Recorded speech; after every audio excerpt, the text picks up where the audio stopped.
Now okay, good morning. कल हमने क्या पढ़ा था? C3 cycle. आज हम देख रहे हैं क्या? C4 cycle.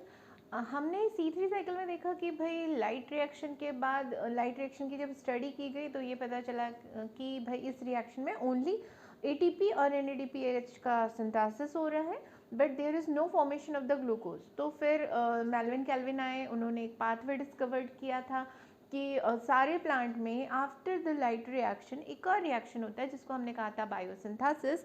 And then this biosynthesis जो थी वो एक पाथवे के थ्रू हो रही थी, और उस पाथवे को इन्होंने कहा था C3 साइकिल। C3 इसीलिए कहा था कि जो उसका फर्स्ट स्टेबल कंपाउंड था वो 3 कार्बन कंटेनिंग था, that is the PGA। Clear है? अब after the world war second scientist ने ये जो डिस्कवरी थी इसको और इन्हेंस करने के लिए कि भाई एग्जैक्ट पाथवे क्या सारे प्लांट्स में जो फर्स्ट स्टेबल कंपाउंड है वो PGA ही है, ये जानने के लिए उन्होंने बल्क ऑफ प्लांट की में स्टडी की सेम पाथवे को रिकॉग्नाइज करने के लिए कि that is the same pathway है या नहीं। तो देखा कि कुछ ड्राई ट्रॉपिकल रीजन के जो प्लांट्स थे उसमें जो फर्स्ट स्टेबल कंपाउंड था वो PGA नहीं था, बल्कि in place of the PGA वहाँ पर एक अनदर स्टेबल कंपाउंड था और वो था ऑक्सैलो एसिटिक एसिड, जो 3 कार्बन कंटेनिंग नहीं था बल्कि कितना था, 4 कार्बन कंटेनिंग था। बिकॉज ऑफ दिस इस पाथवे को उन्होंने नाम दिया C4 पाथवे। क्लियर है? तो ये जो दैट मीन्स अब प्लांट को हमने 2 कैटेगरी में डिवाइड कर दिया था। एक था जिसमें C3 पाथवे के थ्रू बायोसिंथेसिस की प्रोसेस हो रही थी, मतलब ग्लूकोज का फॉर्मेशन हो रहा था, वाइल द अनदर प्लांट्स थे जो कि ड्राई ट्रॉपिकल एरियाज में फाउंड हो रहे थे, जिनमें कैपेसिटी थी हाई इंटेंसिटी ऑफ लाइट को टॉलरेट करने की। उन प्लांट में जो पाथवे था बायोसिंथेसिस प्रोसेस का वो था C4, because the first stable compound is oxalo acetic acid. Is it clear? अब हम सबसे पहले देखेंगे कि भाई ये जो ट्रॉपिकल प्लांट थे उनमें ये जो C4 पाथवे हो रहा था वो किस तरीके से हो रहा था। तो सबसे पहले हमने देखा कि अगर हम एनाटॉमी ऑफ द लीफ देखें इन ट्रॉपिकल प्लांट्स की, तो हम देख रहे थे कि ये थोड़ा सा डिफर था, जस्ट लाइक इस मोनोकॉट प्लांट हम जो देख रहे हैं उनकी हम देख रहे हैं कि इनका जो एनाटॉमी है उसमें हमने देखा कि आउटर एपिडर्मिस प्रेजेंट थी, राइट, लोअर एपिडर्मिस भी सेम एज प्रेजेंट थी, बट इसमें जो मीजोफिल सेल्स थे वो डिफ्रेंशिएट नहीं थे। मीजोफिल सेल्स जो थे वो सिमिलर थे, एक जैसे थे, पहली चीज।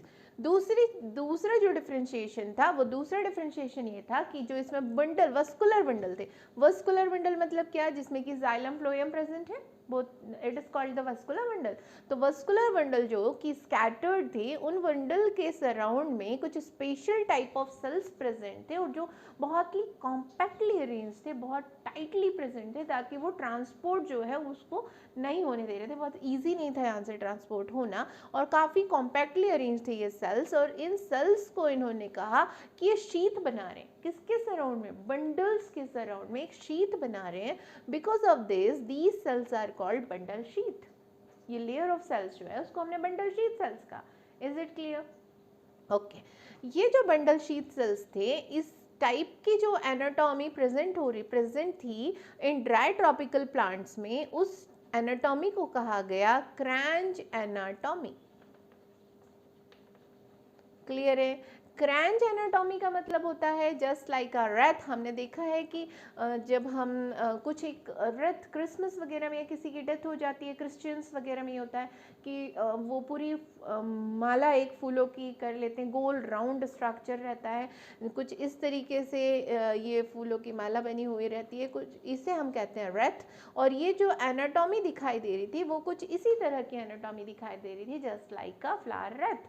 Because of this it is called the Kranz anatomy. ठीक है? तो ड्राई ट्रॉपिकल प्लांट्स में स्पेशल टाइप की एनाटॉमी दिखाई दे रही थी जिसे हमने क्रैंच एनाटॉमी कहा, और इसी क्रैंच एनाटॉमी के कारण इसमें ये जो डिफरेंट पाथवे था बायोसिंथेसिस का वो प्रेजेंट था। इतनी बातें क्लियर है? Okay, now come to that कि क्या ये जो C4 प्लांट है वो आपके NCERT में कौन कौन से प्लांट गिवन है जिसमें C4 साइकिल प्रेजेंट होती है, वो ये है कि हमको इसको मास से याद रखना है कि जो C4 प्लांट है वो मास है। M for maize plant, A for amaranthus plant, S for sorghum plant and S for sugarcane. ये आपको याद करने के लिए इजी ट्रिक है कि हमने कहा कि C4 प्लांट कौन कौन से हैं, तो मास प्लांट जो है वो C4 प्लांट है, M for maize, A for amaranthus, S for sugar cane and S for sorghum. These plant हैं, ऐसा नहीं है कि सिर्फ इन्हीं 4 में प्रेजेंट होती, नहीं, और भी बहुत सारे प्लांट हैं, बट आपकी एनसीईआरटी में 4 प्लांट है जो कि आपको याद रखना है। Is it clear? ओके, अब नेक्स्ट उसमें आ जाए कि ये जो पाथवे है C4 पाथवे, वो C4 क्यों कह रहे हैं ये हमें क्लियर है, क्योंकि जो इसका फर्स्ट स्टेबल कंपाउंड है वो ऑक्सैलो एसिटिक एसिड है और जो 4 कार्बन कंटेनिंग है, इसीलिए हमने इसको C4 कहा। ठीक है, इसी C4 साइकिल को हम हेचन स्लैग साइकिल भी कहते हैं, just like as C3 cycle को हमने कैल्विन साइकिल कहा था। क्यों? क्योंकि भाई वो डिस्कवर्ड की गई थी मेल्विन कैल्विन के द्वारा, इसीलिए हमने on the basis of scientist नहीं हमने उसको कैल्विन साइकिल का। सेम फंडा यहाँ पर है कि ये जो C4 पाथवे था बायोसिंथेसिस का, वो हैच एंड स्लैक 2 साइंटिस्ट थे, उन्होंने इसको डिस्कवर्ड किया था। तो on the basis of their name this cycle is also known as Hatch and Slack cycle. Is it clear? Okay, अब हम आ जाएं कि एक्चुअल में ये पाथवे है क्या।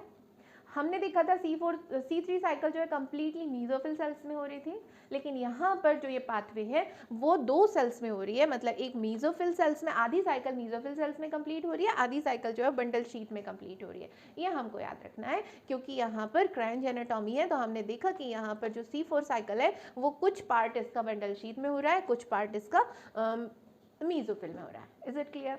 अब हम देखें कि भाई क्या हो रहा है इनमें, तो हमने बोला जो एटमॉस्फेयर की कार्बन डाइऑक्साइड है, that means the atmospheric carbon dioxide वो with the help of the stomata या थ्रू द स्टोमेटा ये एंटर करेगी into the mesophyll cells. Mesophyll cells में एक यहाँ पर प्राइमरी एक्सेप्टर प्रेजेंट है जो कि है पेप। वहाँ पर कौन था? रुबिस्को। वहाँ पर वहाँ कौन था? RUBP। ठीक है, यहाँ कौन है? वो 5 कार्बन कंटेनिंग था। यहाँ कौन है? यहाँ पर है पेप, फॉस्फोइनॉल पायरुवेट। ठीक है, जो 3 कार्बन कंटेनिंग है। Is it clear? अब ये जो पैप है वो एटमॉस्फेयर के 1 मॉलिक्यूल ऑफ कार्बन डाइऑक्साइड को एक्सेप्ट करेगा, और अब 1 कार्बन एंड 3 कार्बन पैप में प्रेजेंट है, दोनों मिलाकर हो गए 4 कार्बन। तो ये क्या बना लेंगे? फिक्सेशन होगा, अगेन यहाँ पर कार्बोक्सिलेशन होगा, एसिमिलेशन ऑफ कार्बन डाइऑक्साइड होगा, और ये बना लेंगे oxalo acetic acid, first stable compound of C4 cycle. Is it clear?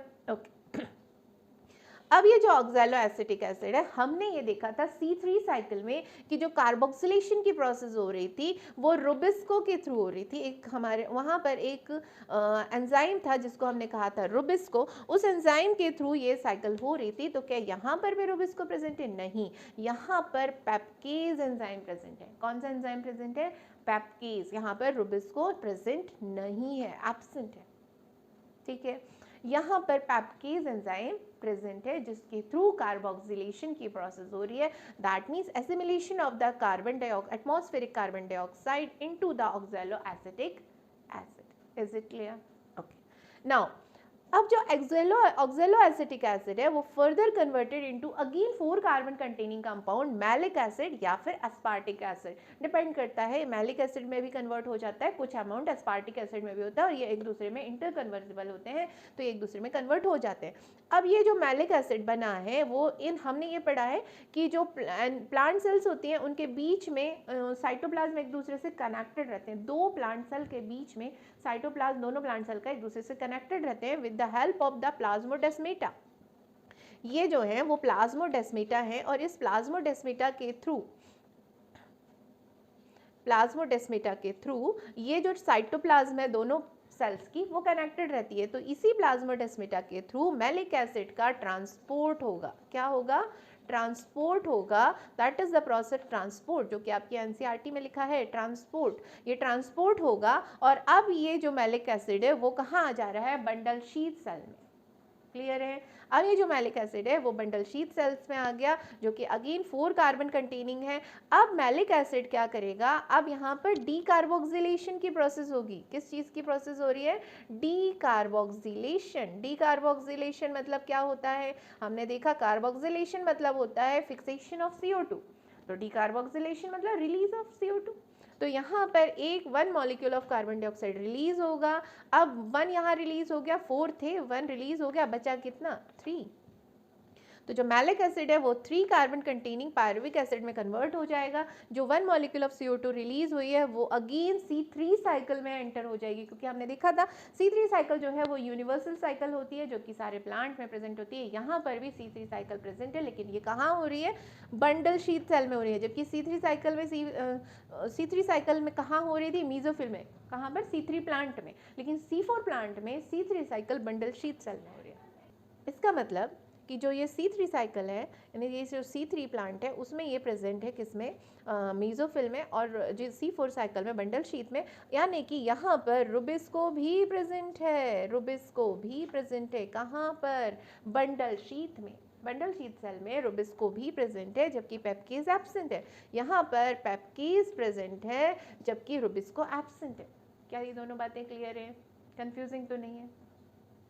Okay, now अब जो ये 3 कार्बन कंटेनिंग पायरुविक एसिड है, again with through the plasmodesmata ये ट्रांसपोर्ट हो जाएगा कहाँ पर, फिर से मीजोफिल सेल में। अब ये जो मीजोफिल सेल में पायरुविक एसिड आया है, अब ये with by the use of the 2 ATP molecule, यहाँ पर ये 2 ATP मॉलिक्यूल का यूज़ करेगा, और एक और यहाँ पर बहुत मोस्ट इंपॉर्टेंट एंजाइम यूज़ होगा, और वो एंजाइम है पैप सिंथेटेज। तो ये पैप सिंथेटेज एंजाइम की प्रेजेंस में 2 ATP का यूज़ करके रीजनरेशन की प्रोसेस होगी, that means again PEP phosphoenol pyruvate regenerate हो जाएगा, फिर से साइकिल कंटिन्यू होगी। अब हमने कहा था कि यहाँ पे 1 मॉलिक्यूल ऑफ CO2 रिलीज हुआ है, मतलब कि अगेन ये साइकिल भी 6 टाइम होगी। अब हम देखते हैं कि यहाँ पर क्या कितने ATP यूज़ हो रहे थे। C3 साइकिल का हमको पता था नेट गेन क्या था, तो हमने बोला था कि C3 साइकिल में लगभग 18 ATP और 12 NADH यूज़ हो रहे हैं, मतलब कि 30 ATP जो है वो यूज़ हो चुके हैं, राइट।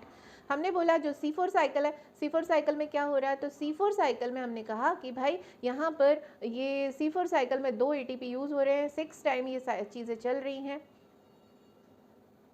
2 ATP ये हो गए, और ये C3 साइकिल भी तो यहाँ हो रही है ना, दोनों मिलाकर ही तो C4 साइकिल होगी, तो 2 वो और 3 ये 5, तो ऐसे 5 ATP यूज़ हो रहे हैं, और ये पूरी साइकिल 6 टाइम होगी। मतलब अगर C4 साइकिल में हम ATP की बात करें तो 30 ATP तो यहीं यूज़ हो गए, फिर जो NADPH यूज़ हो रहे थे C3 में वो भी यहाँ काउंट होंगे।